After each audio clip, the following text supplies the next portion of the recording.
A pleasant good morning to you, my dear classmate, and to you, mom. I am Lovely Sebastian from BE Ed 1A. My topic for today is all about the 6 major periods of the development music.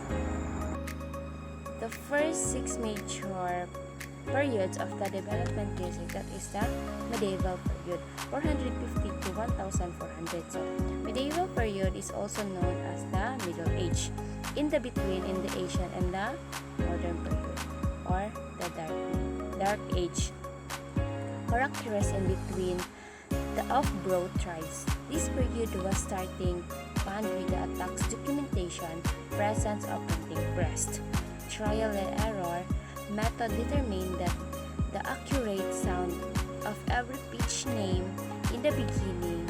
Sacred music was developed dealing with the religious theme, but in the long run, traveling musician known as a troubadours from southern to Europe, and that trovers from France perform secular music that focus on the heroic death and love. Based on the Eurocentric view, the development of music is characterized in 6 periods.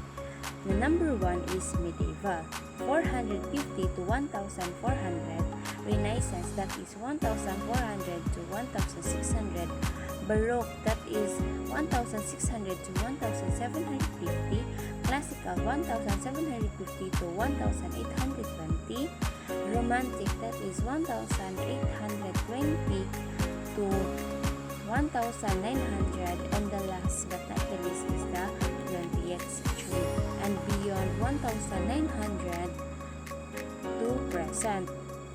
Because of the political dominance of the West Oriental music lyrics unknown to the West, it doesn't mean that the Asia, Africa, and the rest of the world do not have music. Music in these places are associated with Islamic, Hindu, Buddhist, and tribal tradition. Typical of the cultural orientation and practices of the development in the East.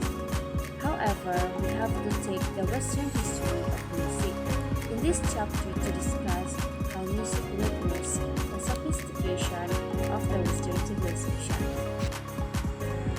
Sa medieval period is meron kang maturity of the famous personalities and composer of the medieval period, where medieval music is characterized by the following. So, these are the majority of the famous personalities and composer. So, there are the 6. Number 1, that is simple tones. Number 2 is chant music. Number 3, passing of music through the word of mouth. Number 4, beginning to use formal notation. Number 5, beginning and flourishing of music theories, and beginning and development of music instruments. So for today is, do you see 2 pictures that are the examples of the medieval period? In the figure 3, that is Rome Condino, the music of the medieval period, and the figure 4, that is medieval musician.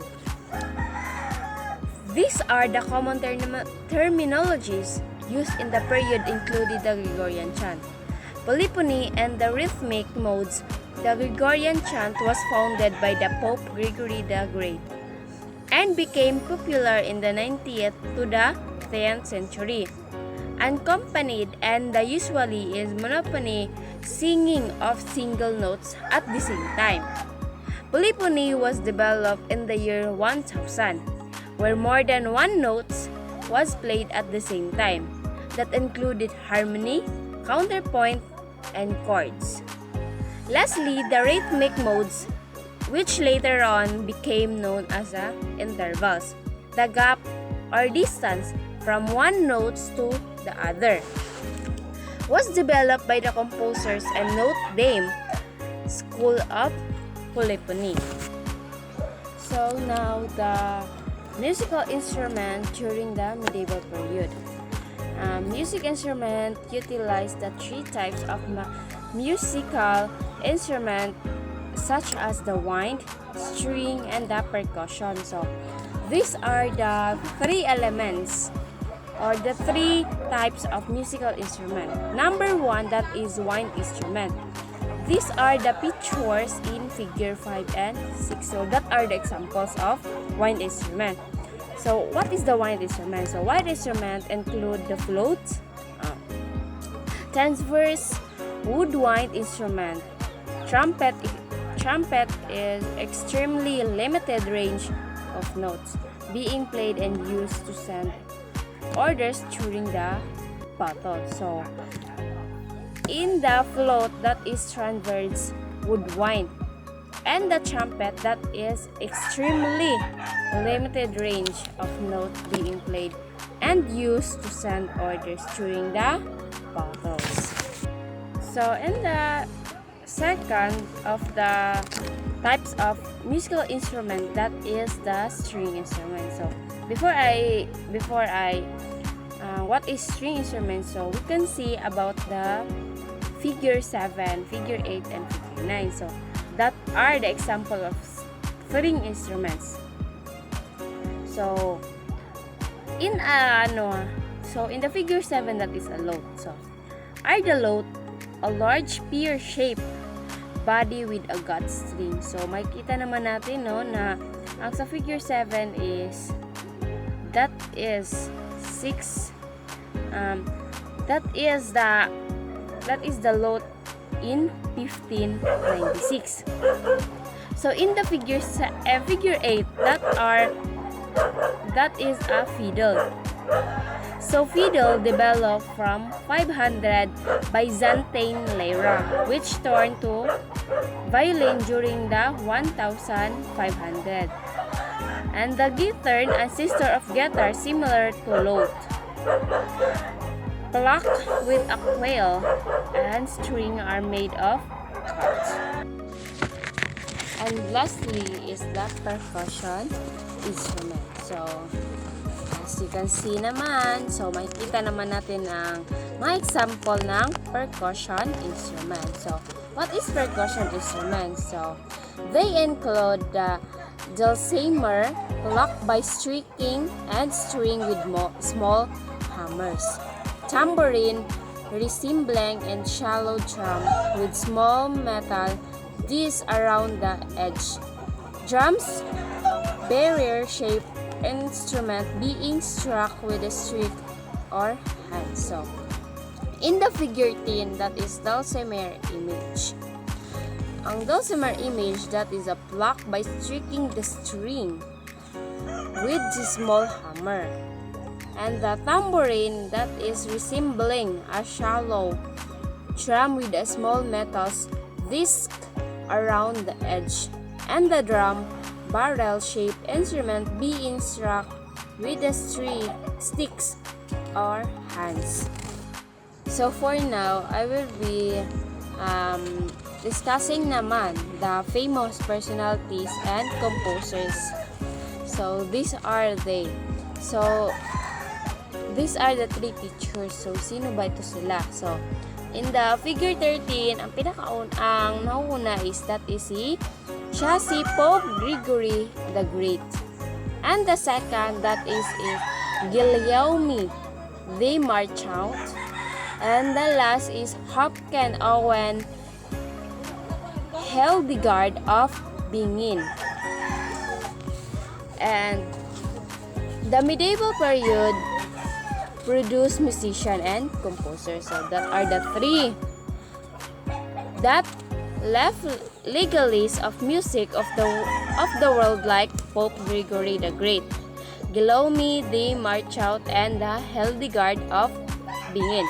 Pope Gregory the Great was the founder of the Great Gregorian chant, and Guillaume de Marchant became the founder of the secular music, and he was a traveling musician who composed singing and spoken words that inspired the writer Geoffrey Chaucer, and a highly respected figure in the medieval era.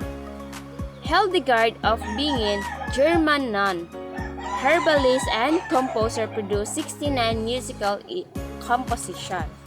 So that are the three famous personalities and composer in medieval period.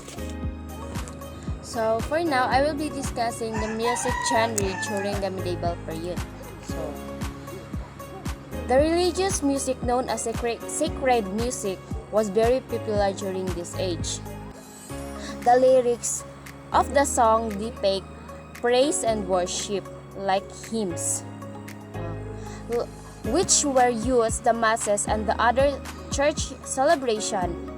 The emergence of religious music paved the way to gospel music that is intended for praise and worship within the context of religious engagement in the Christian church.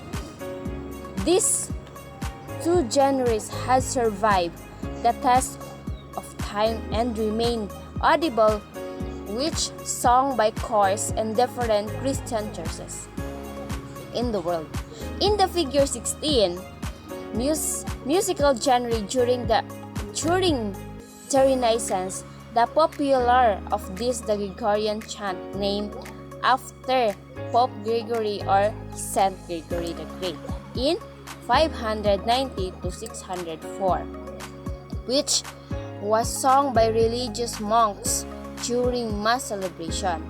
The power of the church reached the zenith since it was the only social institution that saved Western civilization from the vestige of the Dark Age. So, a musical genre, ito ay isang lyrics ng kanta.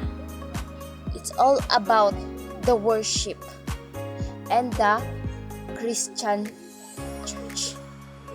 So for now, I will be discussing the second types of the 6 periods of the development music. So this is the Renaissance period 1400 to 1600. After the period of turmoil brought by the Dark Age, this revival of the cultures after the period, Rome ensured that she were rework of the arts known as Renaissance or Rebel.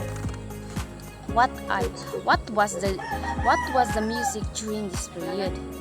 During the Renaissance, music underwent development first through improvement printing press of the music bandit of Europe. Second, women we accepted to be men and the musical scene. Third, polyphonic type of the music began. And the fourth, aristocrats and rich people could afford to hire musicians for celebrations and events. Fifth, secular music became widespread as it was commercially recognized. And the sixth is instrumental music gained its attractiveness to many compared to the vocal music. And lastly, vocal music still exists. Yes, ang mga music noon at until ngayon ay nag-exist talaga. And a religious and gospel music from the medieval period is remain a popular genre during this time. Since the Renaissance remained part of the late medieval period, sacred music began to adopt secular from their design and like it the Italian madrigals. Other common sacred genres in the period were the mass and the motet, the madrigal, spiritual, and the laudi as shown in figure 16. The loud, it is the plural from the laudi, and the hymn of the praise in honor of Blessed Virgin Mary. Christ and the Saints motet, taken from French word mot. It is a vocal polyphonic musical composition. The spiritual, magical, and other polyphonic composition use sacred texts which became popular in Italy and Germany. During the Renaissance period, the Mass of the Catholic Church is another example of the polyphonic vocal composition. Example that is the figure 17 and the figure 18. Renaissance periods of image and the music lesson. This is the female musician. These are the examples. So I have resampled this. Example. A famous example of the Renaissance music, it is the Messa Pipe Marsali by Giovanni Pierluigi di Palestrina. This is a polyphonic mass, is a type of sacred vocal composition which is considered one of the most beautiful and influential works of this Renaissance period. And that's all my report. And my classmate is she will be discussing the next period, the next of my topic, that is the Baroque and classical romantic and the 20th century. And that's all.